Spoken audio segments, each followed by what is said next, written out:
Okay, so the final part of this peak performance chapter is cool concepts, really great performers know. So I will drop down several things I encountered during the research, and I sort of structured them in different categories. Sorry if it might be a bit about quotes, so I'm trying to make it a little bit more practical, but stick with me. There are some very key insights, but again, approach them like heads. Just use the ones that are a fit for you. So, sort of you playing Lego, pick the pieces you like.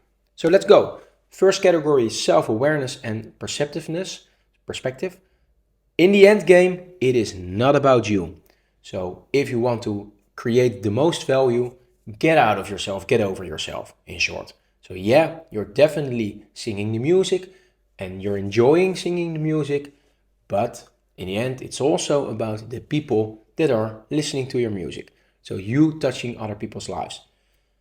Apply a mentality of granularity. So your name is branded on every piece of work that you do.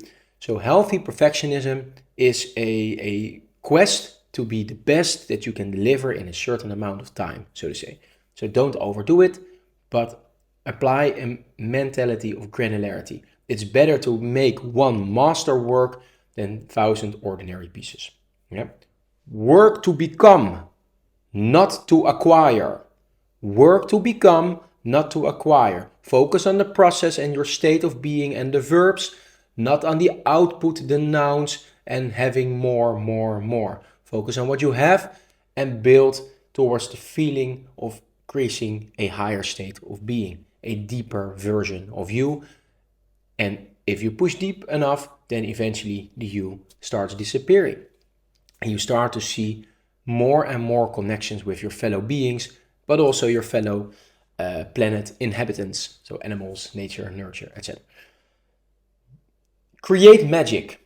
Don't just do your work, create magic. So whenever you are creating beauty, you are restoring your soul. So try to create beauty all around you. That can be even in a tiny movement, which you slow down. It can be in a different articulation. It is in the granularity of the things that you do. So again, granularity, mentality. Your work will be endless, but your time is infinite. Is finite. So sacrifices will be made and always demand a deadline. Otherwise, it will remain a dream. Finally, in the concept in the realm of self-awareness and perspective, ask yourself, what can I deliver to this situation instead of what can I get out of this situation? So add your color instead of extracting color from a situation we call now. So the second one is influence of environment of others. So your influence of the environment and the impact you have on others. Category 2. So the attitude that you have is contagious. Emotions, mindsets are contagious. Your energy resonates, your mind waves can be contagious to others. That's why music is so powerful to shift you in a different mind state. Music is also an energy resonation on a certain frequency. If you want to be pumped up, pick a pumped up song and your energy frequency can be higher because you have to adjust to your new balance. Okay? So emotional contagion. People start to mimic each other, and this epigenetics, so to say, mirror neurons. Never been proven, but we are a social animal, and social animal copies behavior. Hence, your attitude is contagious.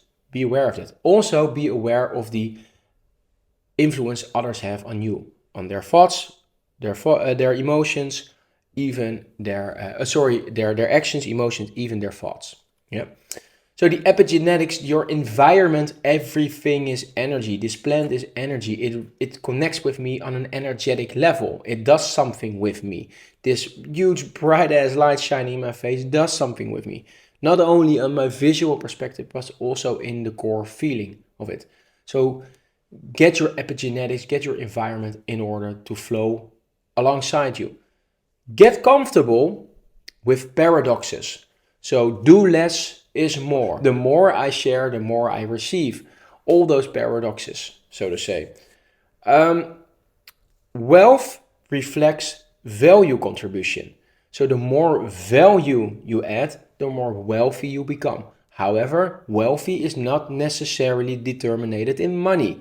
True wealth is measured in freedom. So wealth comes in different perspectives: health, money, good social connections, all those things. But true wealth is measured in freedom in all these areas. So keep that in mind. Showing up at world class. Practice world class every day until it becomes a habit, and then you don't know anything better. So show up at world class. Half of the work is already done when you show up. If you show up at world class, it's pretty much a guaranteed interesting things can happen. Sorry, then don't die. Not sure how that got there, but that's a duh. And to achieve more, relax more.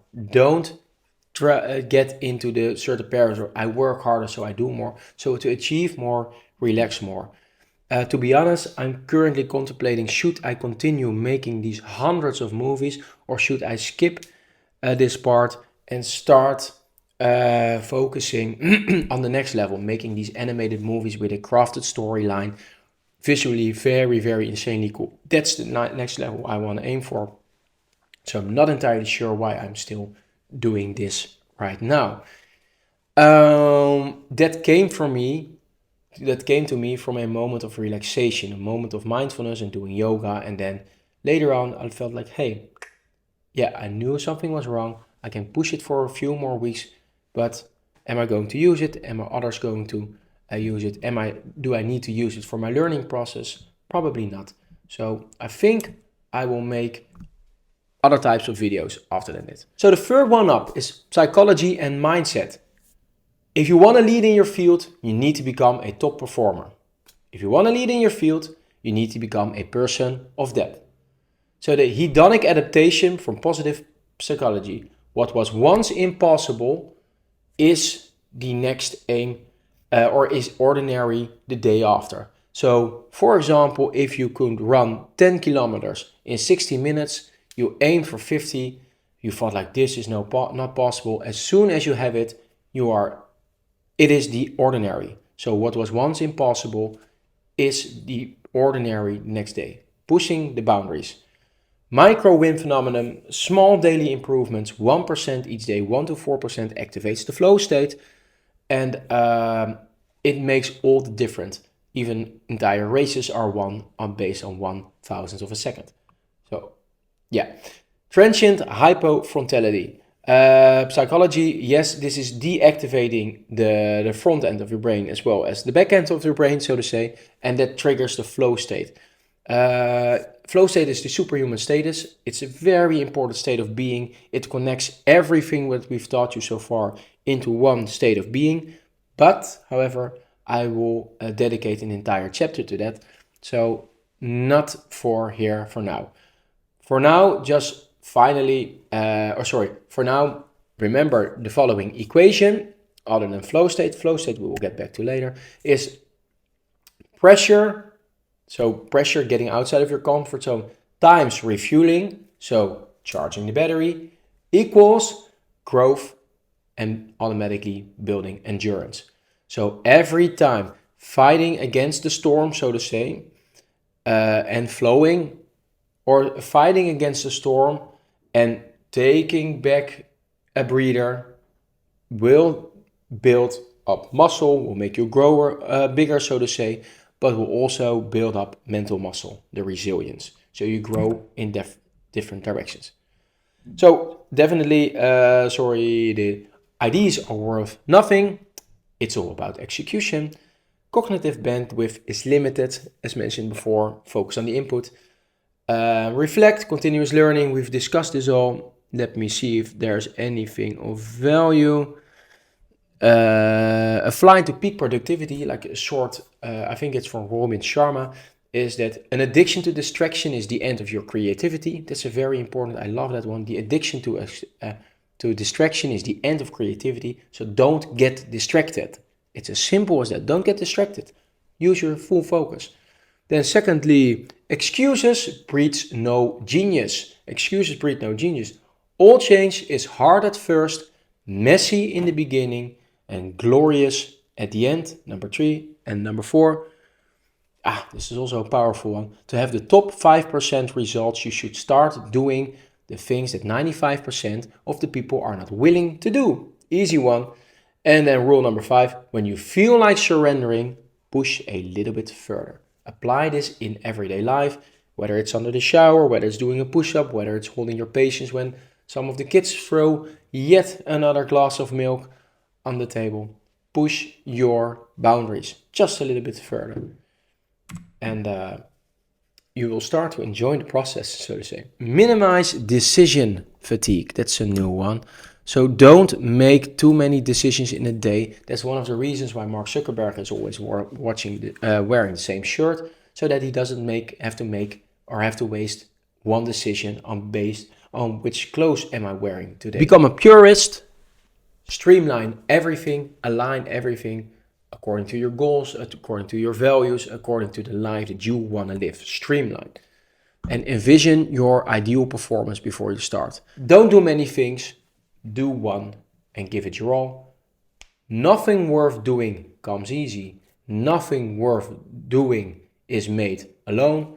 Make things look simple. To the untrained eye is the untrained eye is a mark of the master. Be prepared when you are 90% done and you have a large project, for example, a house or a big project. The rest of the 10% will also take the same amount of work.